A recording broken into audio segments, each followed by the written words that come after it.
என் பேர் ஹரிகரன். நான் பிறந்து வளர்ந்தது எல்லாமே இந்த சென்னை திருவொற்றியூரில் தான். பின்னாடி இருக்கிறவங்க என்னுடைய மாணவர்கள். கிட்டத்தட்ட 2007 ஒரு இரவு பாடசாலை ஆரம்பிச்சிருந்தோம். ரொம்ப வறுமை கோட்டில் இருக்கிறவங்க, காசு கட்டி டியூஷன் போக முடியாதவங்களுக்கு ஆரம்பித்த ஒரு சின்ன டியூஷன் சென்டர் தான்.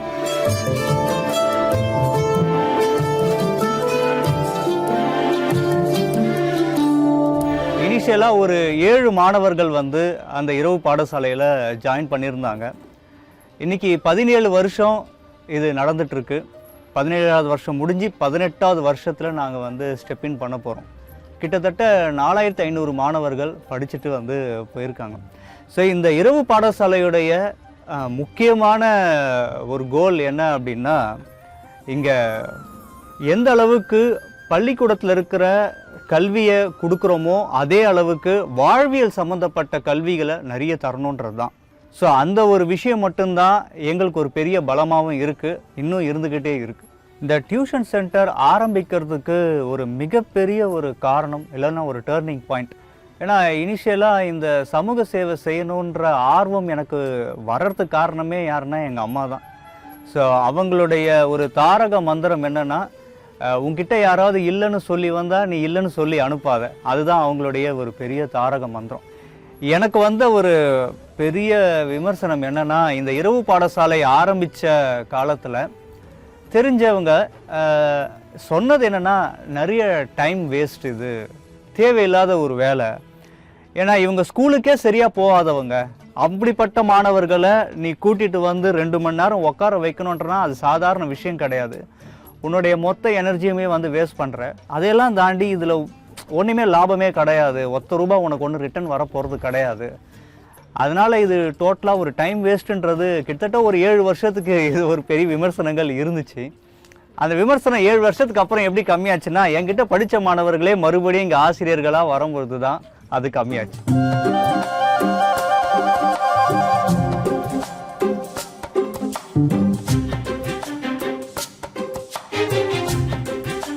₹1 கூட எக்ஸ்பெக்ட் பண்ணாமல் அவங்களுடைய பொறுப்பை பண்ணிகிட்ருக்காங்க. அந்த சேவைக்கு நம்ம ஏதாவது கொடுக்கணும் அப்படின்னு சொல்லிட்டுறதுக்காக நான் இங்கே டீச்சராக ஜாயின் பண்ணிட்டேன்.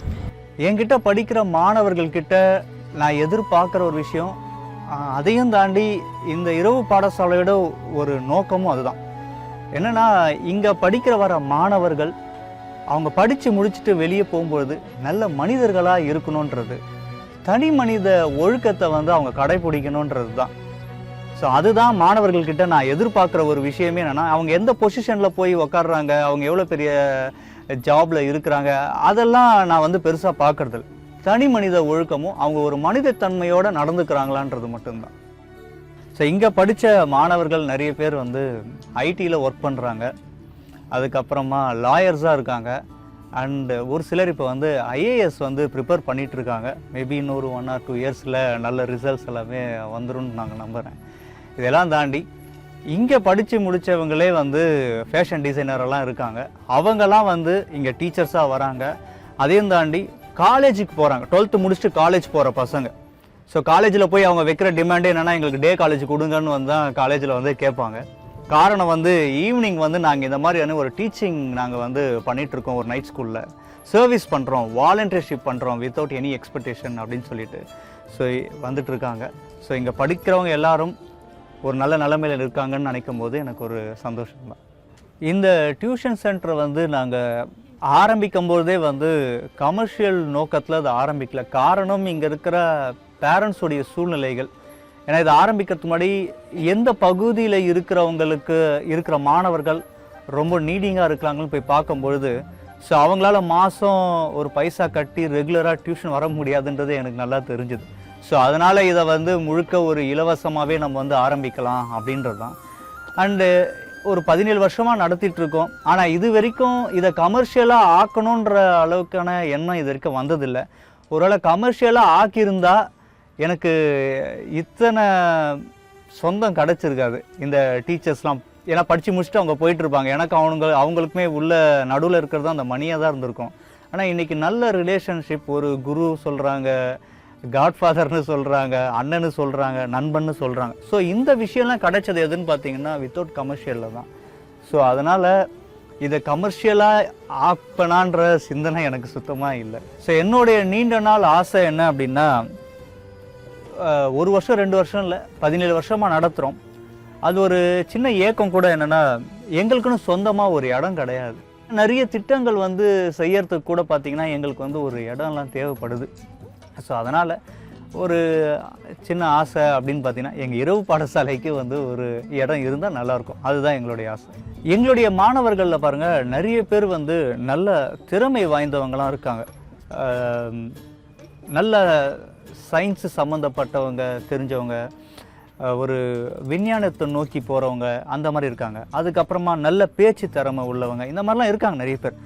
நான் எதிர்பார்க்குற ஒரு உதவி அப்படின்னா, எங்கள் மாணவர்கள் நாளைக்கு அவங்க படிச்சுட்டு அவங்க திறமையோடு வெளியே வரும்பொழுது அவங்களுக்கு தேவையான வேலையோ, இல்லைன்னா அவங்க சில பேர் பிஸ்னஸ் பண்ணணுன்னு நினைக்கிறாங்க, அதுக்கு எப்படி வந்து ஒரு பிஸ்னஸ் பண்ணணுன்ற ஆலோசனைகள், இந்த மாதிரி வந்து நிறைய மனிதர்கள் இந்த மாதிரியான சப்போர்ட் கொடுத்தால் அந்த மாணவர்கள் மட்டும் இல்லை, அவங்கள வச்சு அந்த குடும்பமும் வந்து நல்லபடியாக முன்னேறும். ஸோ இந்த ஒரு உதவியை வந்து நான் மற்றவங்க கிட்ட வந்து எதிர்பார்க்கறது. ஏன்னா நிறைய பேர் வந்து விசிட் பண்ண வருவாங்க எங்கள் இரவு பாடசாலைக்கு. ஸோ அந்த மாதிரியான ஒரு கெஸ்ட்டு விசிட் பண்ணும்பொழுது அப்போ இருந்த டீச்சருக்கு ஒரு வேலை கேட்டிருந்தோம், இன்றைக்கி அவங்க துபாயில் இருக்கிறாங்க. அந்த மாதிரி நிறைய பேர் கிடைக்குது. இன்னும் எங்கள் மாணவர்களுக்கு நான் வந்து எதிர்பார்க்குறேன்னா, அவங்க நாளைக்கு படித்து முடித்த பிறகு வேலைன்னு ஒரு விஷயத்துக்காக ரொம்ப அலைய வேண்டாம். அவங்களுக்கு உடனே படித்து முடிச்சோன்னா ஒரு வேலை கிடைச்சா நல்லாயிருக்கும். காரணம் அவங்களுடைய ஃபேமிலியை அவங்க வந்து பார்த்துக்கணுன்றதுக்காக தான். ஒருத்தருக்கு நம்ம காசு பணம் ஏதாவது வேணால் நம்ம கொடுத்துடலாம். ஆனால் விலை மதிக்க முடியாத ஒரு விஷயம் என்னன்னு பார்த்தீங்கன்னா கல்வி மட்டும்தாங்க. ஏன்னா அந்த கல்வி மட்டும்தான் அவங்கள எப்போவுமே வந்து ஒரு உயர்ந்த நிலையில் வந்து வச்சுருக்கும். முதல்ல அவங்கள சிந்தனையிலேயே முதல்ல அவங்கள பணக்காரன் ஆக்கிடும், அப்புறம் வாழ்வியலையும் அவங்கள நல்ல செல்வந்தர்களாக இருக்க வைக்கும். இப்படிப்பட்ட கல்வியை இன்னும் இந்த இரவு பாடசாலை மூலயமா எவ்வளவு மாணவர்களுக்கு கொடுக்க முடியுமோ அதை கண்டிப்பாக என் மூச்சில் உள்ளவரையும் நான் கண்டிப்பாக கொடுப்பேன். அண்ணா கூட எப்போவுமே இந்த நைட் ஸ்கூலில் நாங்கள் சப்போர்ட்டிவாக இருப்போம். நாங்கள் இந்த நைட் ஸ்கூலை விட்டு போகவும் மாட்டோம். இனிமேல் எங்களோட பயணம் அண்ணா கூடயே தொடரும்.